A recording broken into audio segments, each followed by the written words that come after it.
What's up everybody, Ramey here, and today what we're talking about is the purpose of a 6-post squat rack or power rack. What's the purpose of it? Why would anyone get one? And should you or shouldn't you get it? So let's take a look at what a 6-post rack actually is.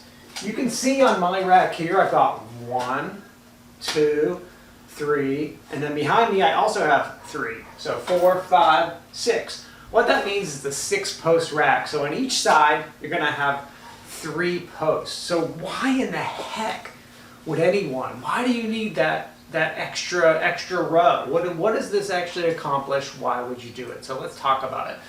So there are a few reasons, a few main reasons why you would do this. All right, first reason is added weight. So sometimes if you're going to do exercises on the front of your squat rack, or if your rack's not heavy enough, you could actually push the rack over.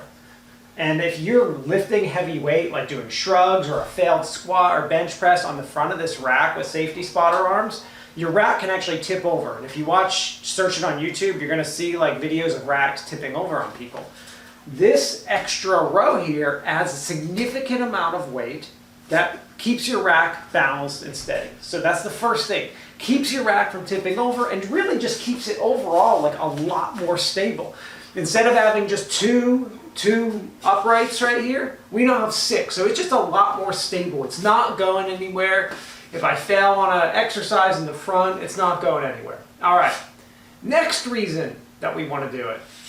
It's a great place to store weights. You can see on my rack, I just have a bunch of weights stored here randomly. I even have my lever arms stored back here.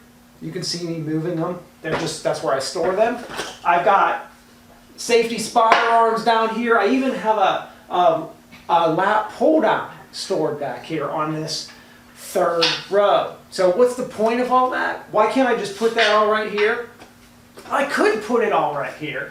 The problem is if I put all that stuff right here, I bench press inside the rack. I like to use the inside of my cage. So if you want to use the inside of your cage, it allows you to bench, squat, and do everything in my full cage while still having all the advantage of all the storage area.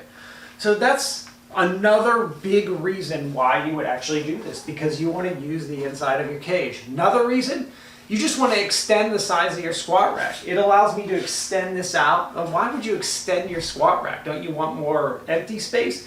Some people like doing bench, deadlift, and everything inside of here. So extending it's not always a bad thing. Those are the main big reasons. The other reason, it kind of looks cooler. So if you're looking for like those Instagram posts and all that stuff, you look a lot more like massive with the nice big squat rack with 6 posts. But that's really a superficial reason why you would actually have it. But the actual reasons are that it makes your rack just a lot more stable and gives you a place to store a bunch of stuff. Those are the reasons why people do it. So is it worth it? That's a question for you to take under consideration. For me personally, it was 100% worth it because I needed a place to store my weights that wasn't on the wall or wasn't anywhere else. And I also wanted to make sure that I had enough space in my rack that I could actually, do bench, do squat, and do everything. So that's why I did it. So it was worth it, and it can be worth it for you. So if you are looking for a new squat rack and you're like, well, maybe would I ever want 6 posts? You may not even know right away. Go ahead and buy just a regular rack, and then if you decide you want 6, go ahead and upgrade and go ahead and get it. All right, y'all? Hope you learned something from this video. Those are the reasons why you want a 6-post rack later on.